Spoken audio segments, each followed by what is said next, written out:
예수님과 제자들이 배에 올라서 벳세다에 가고 있었습니다. 배에 올랐다는 것은 13절에 나오고요. 그리고 벳세다로 간다는 사실은 22절에 나옵니다.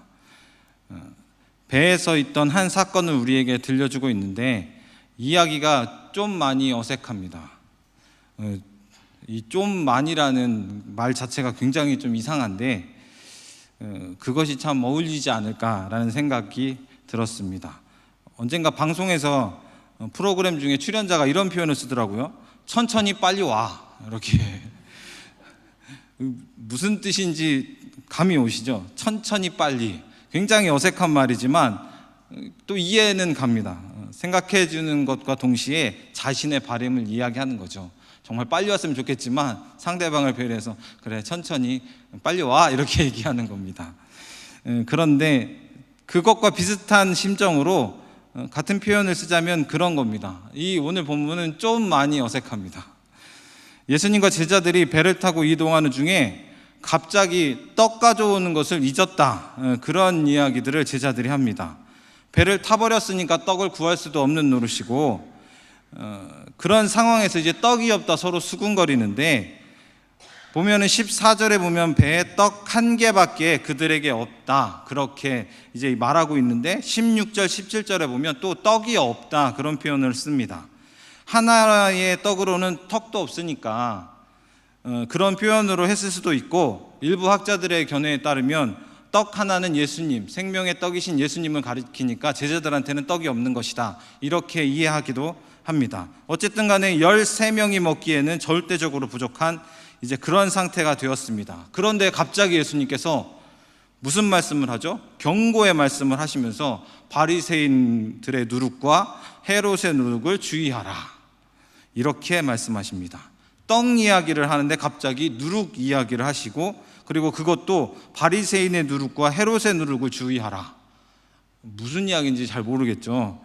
그런데 이제 제자들의 반응이 더 이상합니다. 제자들은요 여전히 떡 이야기를 합니다. 수군거리면서 우리는 떡이 없는데, 우리는 떡이 없습니다. 지금 이러고 있는 것입니다.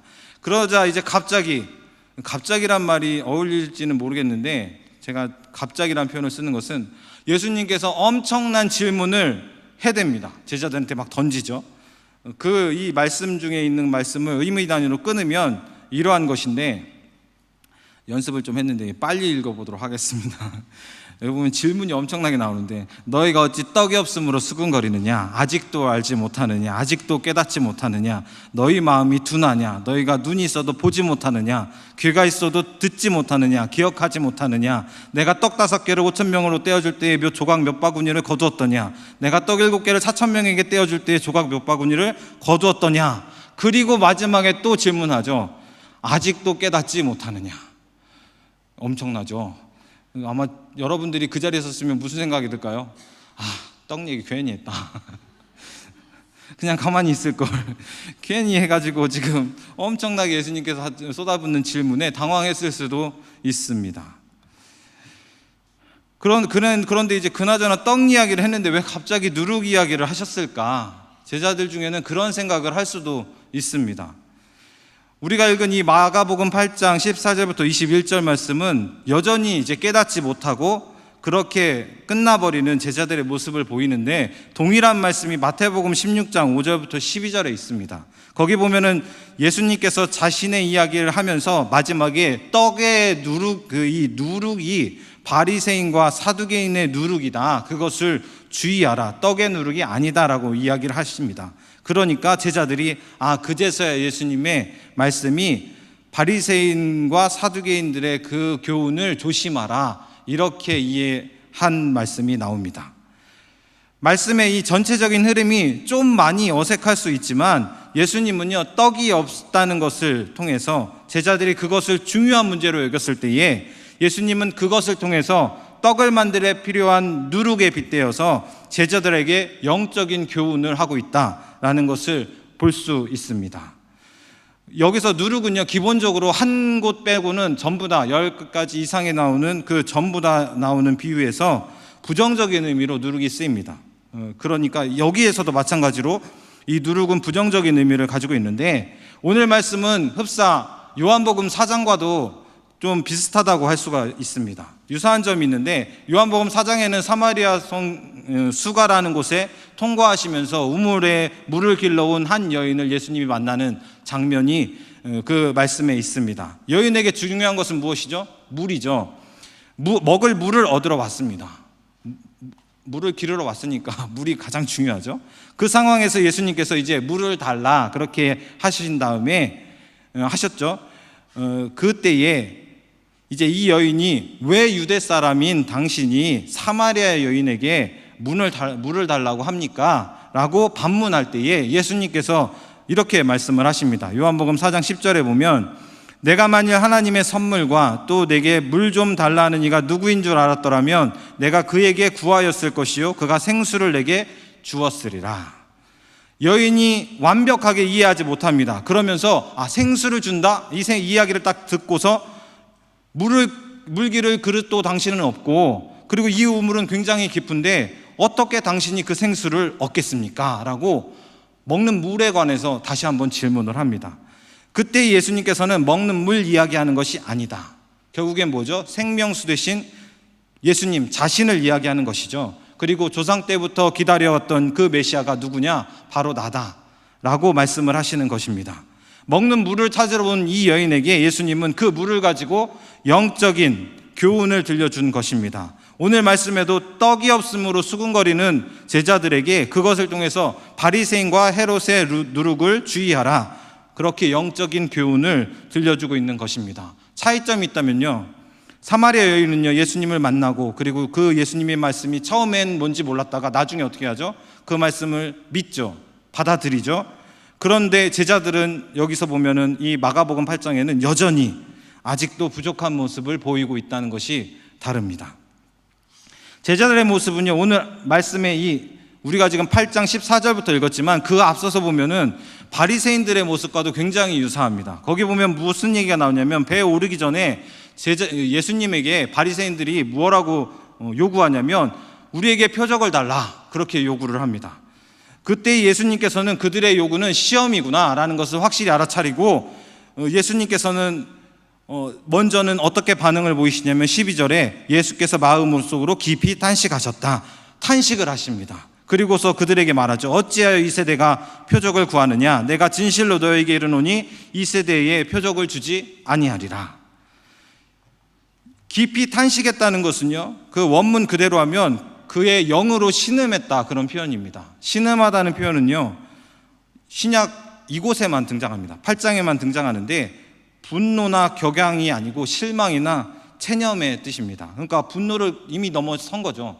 그들의 말을 듣고 분노를 넘어서서 체념하는 것이죠.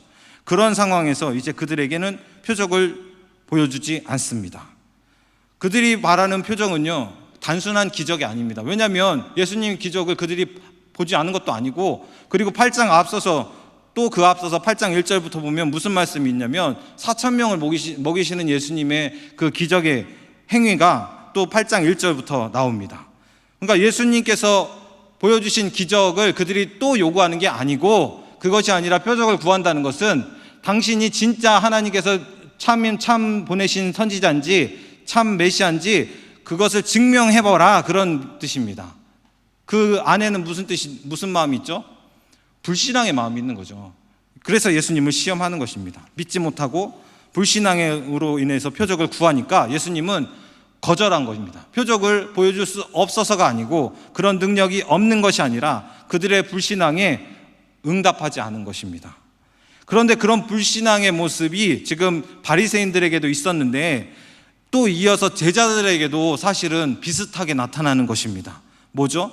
예수님께서는 떡 5개로 5,000명도 먹이시고 12바구니를 남겼고 7개로 4,000명을 먹이시고 또 7바구니를 남겼죠. 그런 기적을 베푸셨는데, 그런 기적을 베푸신 분이 지금 함께 있는데 제자들은 떡이 없는 것으로 수군대는 것입니다.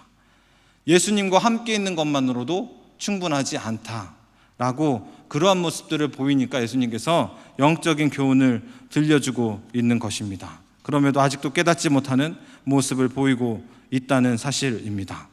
기적을 보고도 하늘의 표적을 구하는 바리새인들이나 기적을 체험하고도 여전히 떡이 없다고 그렇게 수군대는 제자들이나 어찌 보면 구분을 할 수가 없는, 구분하기 어려운 모습이 아닌가라는 생각을 해보았습니다. 우리들은 누구죠? 예수님의 제자들이죠. 그리스도인입니다. 그리스도인은 예수님을 나의 구주, 그리스도로 고백하며 믿고 그 예수님의 말씀을 따라가는 사람들입니다. 그런데 우리의 삶 가운데서도 때로는 그 예수님의, 이 본문의 예수님의 제자들처럼 여전히 세상 사람들과 별반 다를 바 없는, 그들과 구별된 모습이 보이지 않는 그런 나의 모습은 혹시 보이지 않는가 한번 이 시간에 생각해 봤으면 좋겠습니다. 세상 사람들이 오히려 더 지적하죠. 교회 다니는 사람이 뭐 저러냐고, 이렇게 그렇게 구별될 수도 있죠. 오히려 기독교인으로 구별되는 것이 아니고 너무 악해서 구별되는 그런 조금 안타까운 모습이 우리 안에 있지는 않은가라는 생각이 듭니다. 남의 눈에 티는 보아도 자기 눈에 들보를 보지 못한다, 그렇게 말씀해 주셨습니다. 그것이 인간인데 자신을 돌아보는 것은요 정확하지 않을 수 있고 그리고 그것이 너무나 어려울 수도 있지만 혹여나 우리 성도님들 중에도 이런데 지금 자신의 모습을 보면서 이런데도 내가 그리스도인인가 라는 생각이 만약에 든다면, 그러면서도 정말 이런데도 예수님은 나를 사랑하실까 라는 생각이 혹시 순간순간 든다면 저는 한마디로 다행이다, 감사한 일이다 라고 말씀을 드리고 싶습니다. 왜냐하면 제자들도 그렇게 나약하고 연약해 있었기 때문에 그렇습니다. 우리가 알아야 될 것은 오늘 말씀에 사건이 기록되어 있는 이 8장, 마가복음 8장이나 금방 앞서서 똑같은 구절이 마태복음 16장에도 있다고 그랬는데, 그 말씀에 보면은 공생애, 예수님께서 사역하는 그 공생애 중에 완전히 전환점과도 같은 그런 사건이 사실은 마가복음 8장과 마태복음 16장에 기록되어 있습니다. 그것은 무엇이냐면 베드로가 신앙 고백한 사건입니다. 성도님들도 잘 아시다시피 예수님을 그리스도로, 구주로 고백한 사건입니다.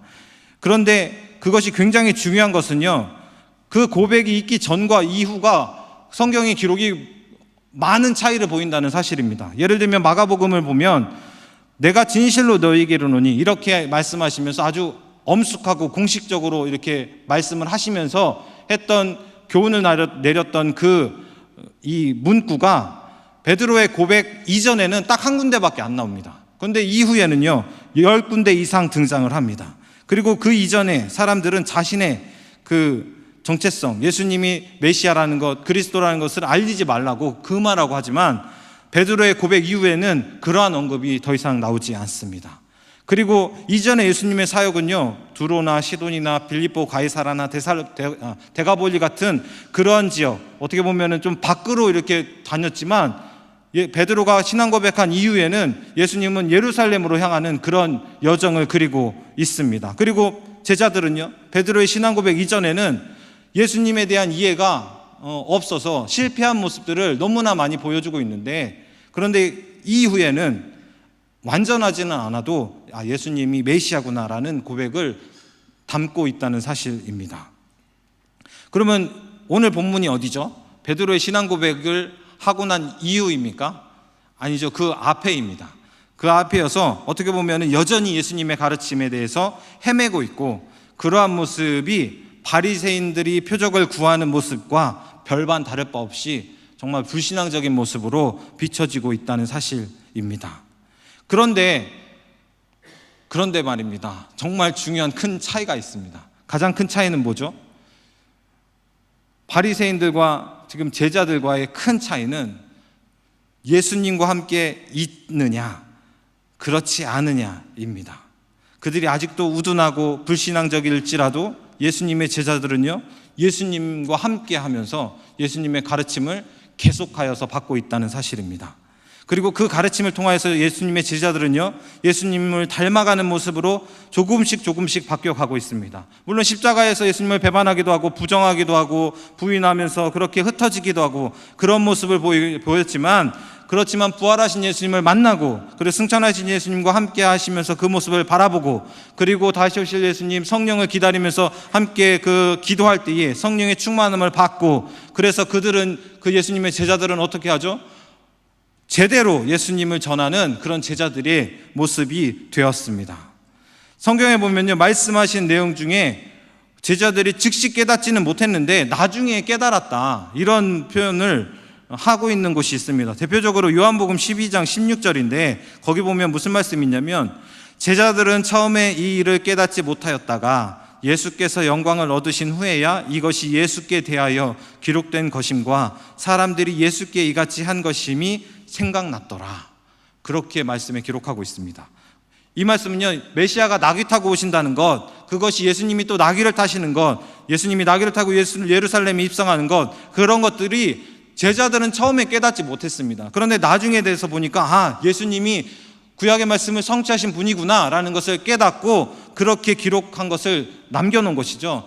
처음에는 그렇게 깨닫지 못할 수 있습니다. 하지만 제자들은요, 예수님과 함께 계속 있으면서 점점점 예수님을 닮아가는 모습, 예수님의 가르침을 계속 받아서 나중에라도 깨달을 수 있는 모습으로 변화되는 것입니다. 그렇기 때문에 가장 중요한 것은 무엇이냐? 예수님과 함께하는 것이 가장 중요합니다. 그것이 가장 중요하고 가장 기본이 되는 것입니다. 아직 덜 성숙한 그런 신앙의 모습이 있을 수도 있지만, 그러한 모습이 있더라도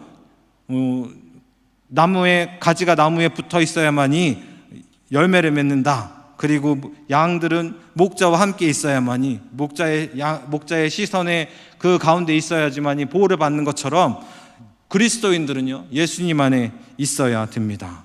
오늘 청년의 예배로, 헌신 예배로 우리가 드리고 있는데, 청년의 때, 그리고 여기 학생들도 있는데 학생의 때, 젊다는 것을 생각하면요, 인생길 가고 있는 그 중간, 그 어디쯤이다, 이렇게 표현할 수가 있죠.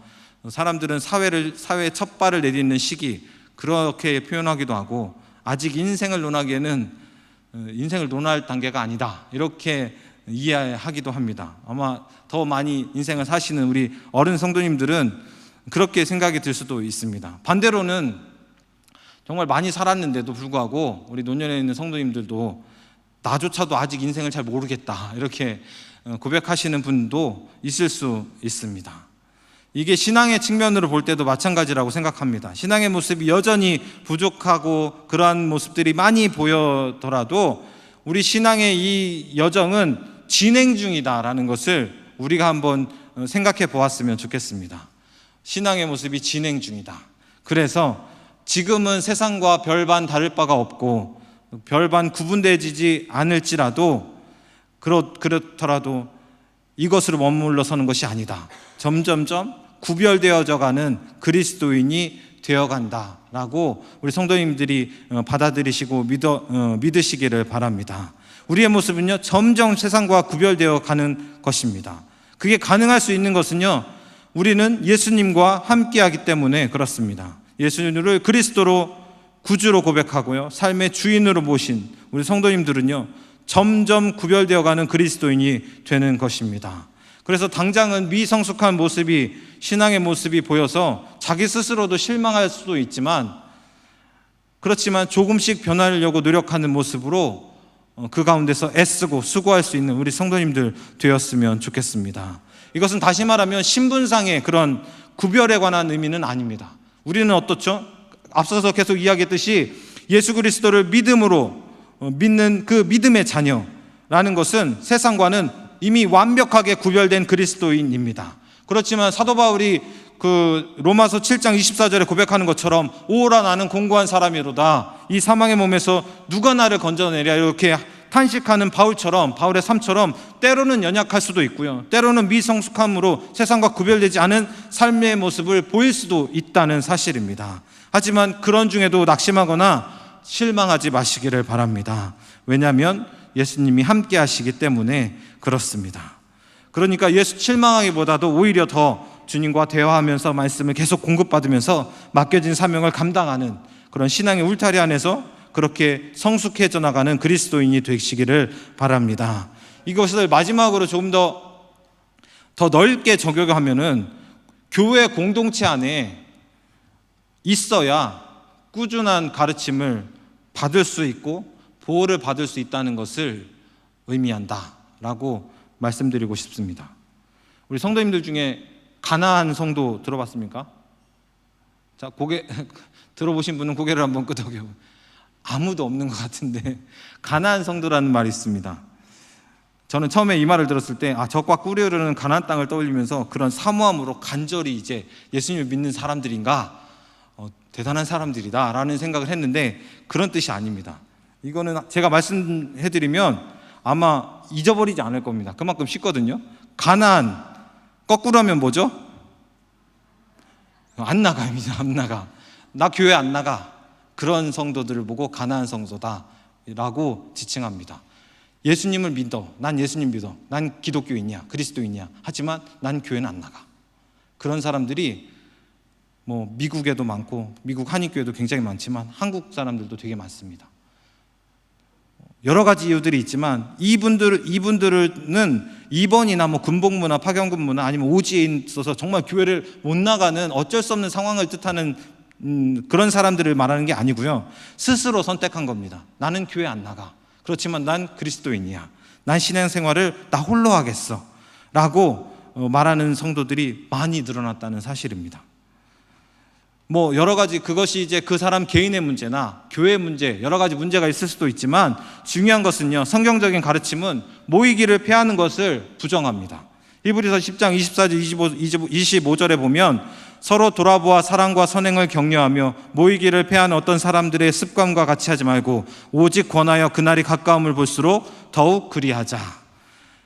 존 웨슬리는 초기 감리교 신자들에게 성경은 고독한 종교에 대해서 전혀 알지 못한다, 그런 말을 했다고 합니다. 성경은 고독한 종교에 대해서는 모른다. 무슨 뜻이죠? 모이기를 패하는 것은 성경에서 가르치는 것이 아닙니다. 모여서 서로 사랑과 선행을 격려하라, 그렇게 이야기합니다. 교회 공동체에 벗어나는 것은요, 당장에 편하고 그리고 유익하다고 여길 수 있지만 매우 위험한 일입니다.